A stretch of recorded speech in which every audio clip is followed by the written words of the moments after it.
الرحمن الرحيم وزير ku-xigeenka wasaaradda waxbarashada madaxda hoggaanada ciidanka asluubta madaxa waaxda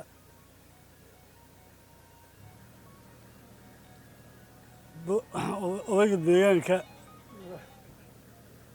dhammaantiin waxaan idinku salaamayaa salaanta islaamka assalaamu calaykum waraxmatullaahi wabarakaatu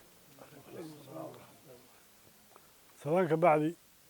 maanta waxaynu joognaa xabsigii Mika Caseeye kaasoo loogu talagalay ciyaalkii yaryaraha dunuubta galayay oo aadka u faraha badan meeshii wax lagu bari lahaa lagu dhaqan celin lahaa oo wasiirka aan soo tusnay min kor ilaa hoos shay kasta oo ka koobnaa xabsigaas iyo wax alla wixii baahi ah ee uu qabay xabsigaas waxaana ilaahay mahadiya oo marka koowaad uga mahad celinaynaa boqorkii casaawajallaha ahaa marka labaad waxaan uga mahad celinaynaa mas-uuliyiintii kala duwanaa iyo qaybihii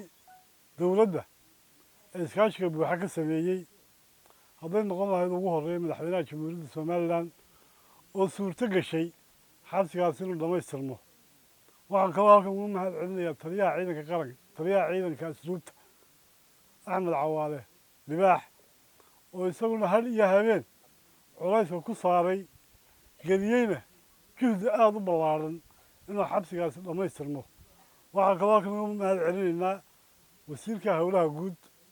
waxaan kaloo halkan ugu mahad celinaynaa wasiirkii maaliyadda anoo ku hadlaya afkii taliyaha ciidanka asluubta waxaan leeyahay hay-adaha u dhiman insha allah wixii baahi ee dhimanna iyadoo qoraalna waanu dhiibi doonaa